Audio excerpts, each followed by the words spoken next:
Well, I think it's really a mindset. You have to decide we're going to try to do things differently. Well, provided that they're better. You shouldn't do things differently just because they're different. They need to be different and better. But I think you just have to sort of decide.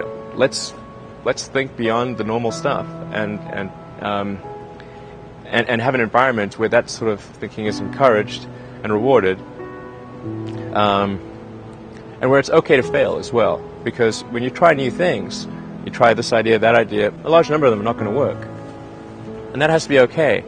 If every time somebody comes up with an idea that has to be successful, you're not going to get people coming up with ideas. Well, it's like the Nike slogan, just do it. That's just showing up is half the battle. Just you got to try hard to do it, and don't be afraid of failure. You also need to be rooted in reality. So you shouldn't. It's easy to get high in your own supply, as Scarface said. You've got to not be afraid to innovate, but also don't delude yourself into thinking something's working when it's not, or you're going to get fixated on a bad solution. Yeah, and I think also just don't be afraid of new arenas. You can get a book, you can learn something, and experiment with your hands, and just make it happen. Find a way or make a way to get something done. Well, you have to look at what's the definition of an ordinary person. I probably wasn't that ordinary, but my lack of ordinariness did not manifest itself until later in life, or wasn't all that obvious. But I think people can choose to be not ordinary. They can choose to not necessarily conform to the conventions that were taught to them by their parents. So yes, I think it's possible for ordinary people to choose to be extraordinary. Well, I think of these things as just there's a certain amount of time, and within that time you want the best net outcome. So for all the set of actions that you can do, there's going to be some which will fail, some which will succeed, and you want the net useful output of your set of actions to be the highest. I mean, to use a baseball analogy, baseball, they don't let you just sit there and wait for the perfect pitch until you get a real easy one. They're going to give you 3 shots. And the third one, they say, okay, you get off go back to put somebody else up there. So these 3 strikes on the baseball, not on bat anymore. So what you're really looking for is what's the batting average? How you doing on score, and just there's going to be some amount of failure, but you want your net output, net useful output to be maximized. Failure is essentially irrelevant unless it is catastrophic. I mean, I think I'm kind of constitutionally just geared to just keep going. I don't know. I mean, it certainly there are times when things don't go well, and then that's quite dispiriting for sure. And so then it's difficult to proceed with the same level of enthusiasm. But I do think the things that we're doing are pretty important to the future. And if we don't succeed, then it's not clear what other things would succeed. And if we don't succeed, then we'll be certainly pointed to as a reason why people shouldn't even try for these things. So I think it's important that we do whatever is necessary to keep going. I think generally people are their thinking process is too bound by convention or analogy to prior experiences. So it's rare that people try to think of something on a first principles basis. They'll say, we'll do that because it's always been done that way. Or they'll not do it because, well, nobody's ever done that, so it must not be good. But that's just a ridiculous way to think. I mean, you have to build up the reasoning from the ground up, from first principles, as is the phrase that's used in physics. So you look at the fundamentals, and construct your reasoning from that, and then see if you have a conclusion that works or doesn't work, and it may or may not be different from what people have done in the past. It's harder to think that way, though.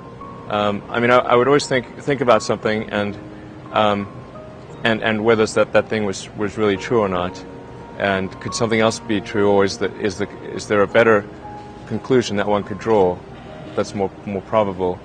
I don't know. I was doing that when I was in elementary school, and I would just question things. Maybe it's sort of built in to question things. No, I'm a volunteer. I mean, I don't need the money. There's nothing. It's not like I'm sitting here saying I wish I could buy such and such a thing. I could buy it. I get paid minimum wage. Actually, I don't even get overtime. I think it's always important to remember that when you're creating a company, there are very dark times, and it's about getting through those dark times. That's the difference between success and failure. Yeah, so when you create a company, I mean, if you think, well, what is a company really? A company is a group of people gathered together to create a product or service, and that's really all a company is. And so you have to really believe in what you're creating, and that it's and know in your heart and mind that this is something that matters, that and that the world ought to have. And I think it's important to investors to show that you're all in. And I think, for example, with Tesla, the fact that I invested all the money I had, literally I had to borrow money from friends to pay the rent in 2008. The fact that I was all in, I think, made a huge difference to investors, to convince them to invest in Tesla.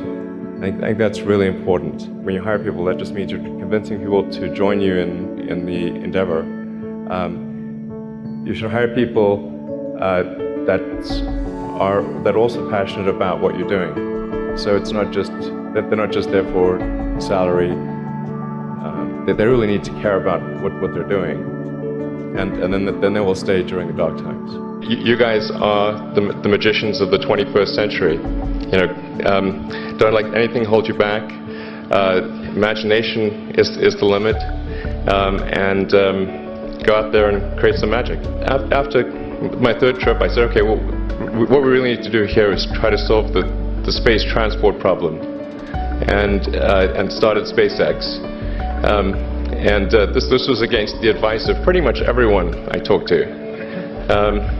One friend made me sit down and watch a bunch of videos of rockets blowing up. Let me tell you, he wasn't far wrong. It was tough going there in the beginning because I'd never built anything physical. I mean, I'd built like little model rockets as a kid and that kind of thing, but I'd never had a company that built anything physical. So I had to kind of figure out how to do all these things and bring together the right team of people, and so we did all that and then failed 3 times. It was tough going. Because the thing about a rocket is that the passing grade is 100%, and you don't get to actually test the rocket in the real environment that it's going to be in.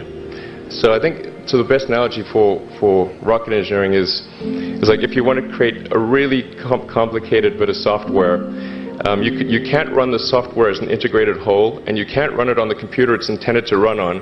But the first time you put it all together and run it on that computer, it must run with no bugs. That's basically the essence of it.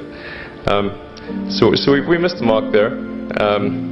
The first launch, I was picking up bits of rocket near the launch site. It was a bit sad. But we learned with each successive flight, and were able to, eventually with the 4th flight in 2008, reach orbit. And that was also with the last bit of money that we had. So thank goodness that happened. I think the saying is 4th time's the charm. Well, I think you learn a lot depending upon whose life you're reading about. There are lots of lessons in there. I read Isaacson's biography of Jobs, which I thought was quite interesting, and I actually really liked his biography of Benjamin Franklin, who I would say is certainly one of my heroes. He seemed like a really great guy.